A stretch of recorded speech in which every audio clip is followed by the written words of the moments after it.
Playing 82 games in the 80s and 90s is not the same as playing 82 games in the 2020s. It's just not. The way we play, the level of pace, the level of the speed that we're playing at, it's a different game now. You know, hopefully we can get a handle on that from a medical standpoint, but it's just a game. I just want the fans to understand. LeBron James just kicked the hornet's nest all over again.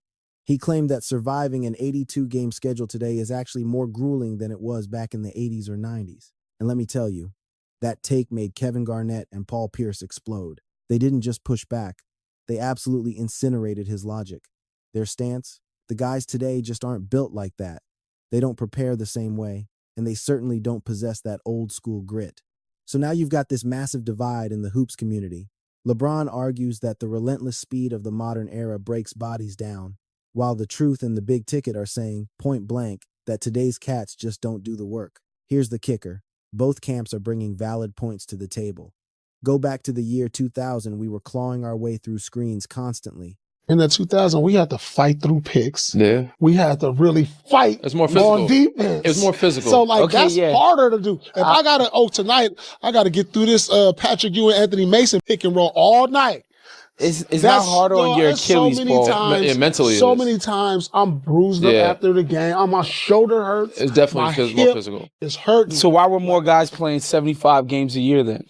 Because it was tougher. The nonstop sprinting, the massive floor spacing, the frantic tempo, it all places a catastrophic amount of torque on the human body. Bron noted that when he was a rookie, the paint was clogged, so you worried about landing on someone's foot and twisting an ankle. Now that the floor is wide open, guys are sprinting miles more, leading to calf pops, hamstring tears, and all these non-contact soft tissue failures.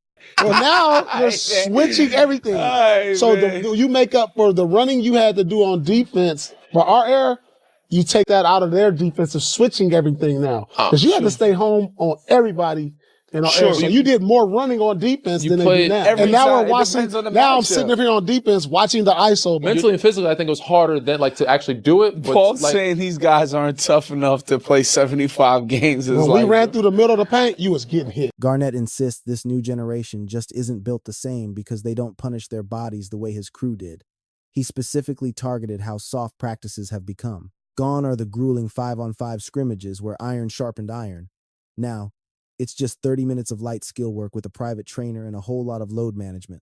Pierce was right there co-signing everything. He talked about how they put themselves through absolute torture to survive an 82-game slate gym rat hours, savage conditioning, and literally running sand dunes until they threw up. The way we play, the level of pace, the level of the speed that we're playing at, it's a different game now. It's a totally different game. And, it's a lot of soft tissue injuries that's happened now because of it. I hope we can get a handle on that as well, because that's big in our game. I think when I first came into to the league, Reese, some of the biggest concerns of injuries was a high ankle sprain. You was afraid to step on somebody's ankle because there was 4 or 5 guys sitting in the paint. LeBron isn't entirely off base regarding the pace. The analytics support him. The 80s were frantic, while the 90s ground down to a halt with isolation plays and heavy hitting. Today, we've ramped the speed back up with 3-point spacing and transition offense. He's right about the tempo, but there is a massive gap in his logic. If speed is the primary killer, why didn't the 80s generation suffer this plague of soft tissue tears? Those guys were sprinting constantly, yet they still checked in for 82 games plus playoffs without sitting out weeks for a tight hamstring. They didn't have cryotherapy chambers or programmed rest days, yet they laced them up every single night. That's why the Garnett and Pierce argument resonates. It's not just old man yelling at cloud energy. The preparation and the mindset really were different. Maybe the modern pace is punishing, sure, but it's also possible that today's athletes just aren't conditioned to handle the load the way the legends were. So, guys with athleticism, myself, Tracy McGrady, Vince Carter, to name a couple guys, sometimes you're afraid to take off into the lane because there was 4 or 5 guys sitting in the paint. If you land on somebody's ankle, you get a high ankle sprain, you out 4 to 6 weeks.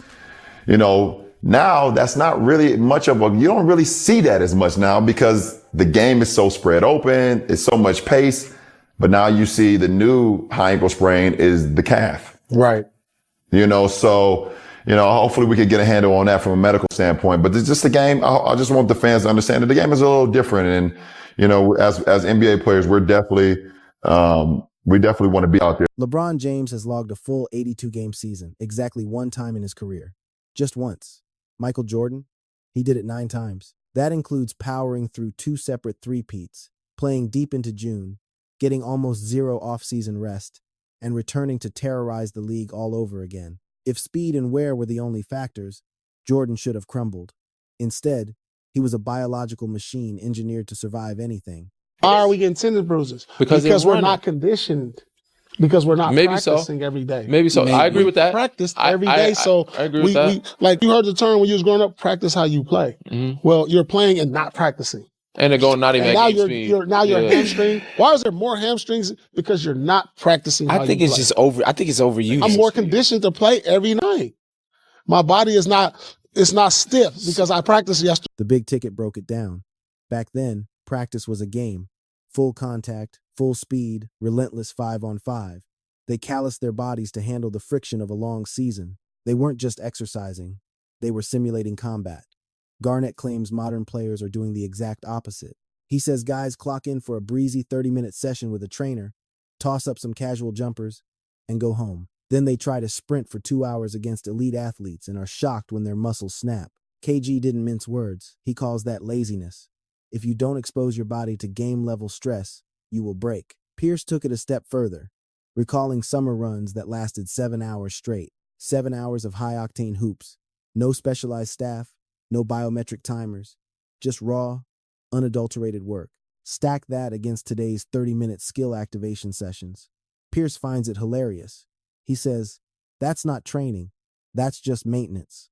How do we get more toughness back into the game, Paul? More practice. You gotta change the rules. You gotta allow defense to be defense. Yeah.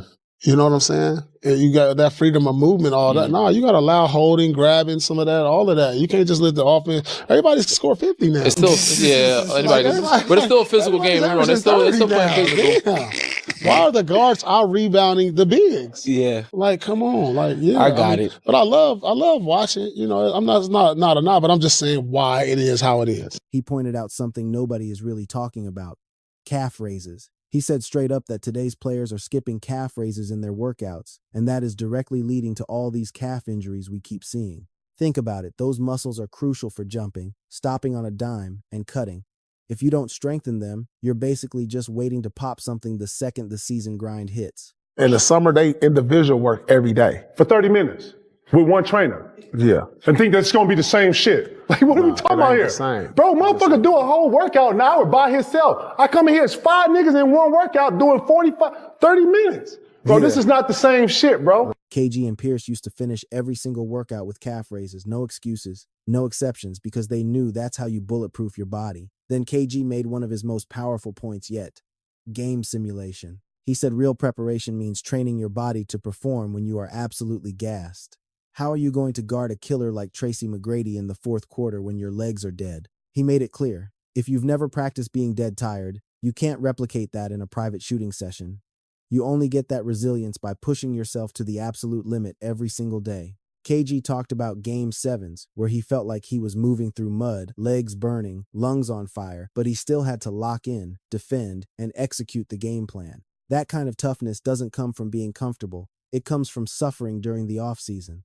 And that is why the comparison to Michael Jordan is the ultimate dagger in LeBron's pace theory. MJ played in a way more physical era, got hammered in the lane every night, and still logged full seasons while leading his team to 6 championships in 8 years. 6 finals, 6 wars, and he never once used pace as an excuse. His body was built through punishment, not protection. When legends like KG and Pierce talk about the difference between their era and today, it's not just nostalgia talking, it's experience. They lived through that daily grind, bled through the pain, and still showed up every night. That's why their argument against LeBron's logic hits like a punch to the gut, because deep down, it is hard to deny they've got a point. Michael Jordan's workload was insane. Between those 2 legendary three-peats, he was playing deep into May and June almost every single year. And then, as if that wasn't enough, he went right into the dream team for the 1992 Olympics. That is non-stop elite-level basketball with barely a breather in between. If the pace of the game was really the reason players can't stay healthy, Jordan's body should have fallen apart years before his final ring, but it didn't, because he was built for it. Jordan had Tim Grover, the most demanding trainer in the game, and Grover's mission was simple: make MJ's body bulletproof. When Jordan suffered that major foot injury in his second season, Grover didn't just help him recover, he completely rebuilt him. Jordan told Grover, "Make sure this never happens again." And Grover delivered. From that moment on, Jordan barely missed a game. He powered through full 82-game seasons, endless playoff battles, and still came out on top twice. That's not luck. That is obsession, preparation, and discipline at its absolute peak. Now, compare that to LeBron James. In over 20 seasons, LeBron has only completed one full 82-game year, just one. And that's while carefully managing his minutes, taking scheduled rest days, and playing under strict load management protocols. Yet, he has still dealt with nagging injuries, even with all the recovery tech, advanced nutrition, and custom training methods available today. So, if the modern game's pace is supposedly tougher, how come the most load-managed player of this era keeps breaking down while guys from Jordan's era who played every single game somehow stayed healthier? Something just doesn't add up. LeBron argues that today's spacing and constant movement cause more soft tissue injuries like calf strains and hamstring pulls, but KG and Pierce aren't buying it. They say those injuries aren't from the pace. They're from weak conditioning. KG said it straight up. "We were trained to survive, not just to play." He described brutal workouts running up sand dunes until you vomit, 5-on-5 sessions for hours at full intensity, and finishing every day with calf raises to strengthen the exact muscles modern players keep tearing. That is not random. That is targeted, scientific toughness. And KG's point is crystal clear. Modern players just do not train the same way. He said these 30-minute personal workouts where guys shoot jumpers, stretch a little, and go home are nothing compared to what their generation went through. That's not conditioning. He called that pretending to prepare. Pierce backed him up 100%, saying that in their era, everybody did that grind. It wasn't just KG being obsessive. That was the league standard. Pierce explained that during the summer, they played pickup for hours, hit the gym hard, and trained their lungs and legs to handle exhaustion. They didn't need to ramp up during the season because they were already ready for war before training camp started. And that is the difference. Players today talk about recovery before they've even finished working out. That story KG told about Game 7 says it all. He described being so exhausted he felt like he was stuck in mud, yet he still had to guard superstars like Tracy McGrady and execute complex defenses against the triangle offense. He said guys were literally falling over in the huddle from fatigue, but they still pushed through because their training built that kind of endurance. Their bodies were ready for that level of chaos. Now, compare that to modern players who do short, low-intensity workouts.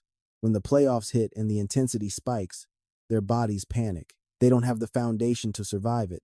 And that is when the injuries happen. KG and Pierce are saying it's not the schedule breaking them, it's the preparation. And the wildest part is that LeBron's own point about ankle injuries in the early 2000s actually undermines his case. He's right that back then the paint was crowded and players landed on each other's feet, causing those nasty high ankle sprains. But that was about game traffic and contact, not physical readiness. Those were freak accidents, not symptoms of weak conditioning. Meanwhile, the calf and hamstring injuries plaguing today's stars are signs of something deeper. It's bodies that aren't being pushed to the edge in training, so they break when the season does it for them. KG and Pierce didn't just train hard. They trained smarter, and it shows.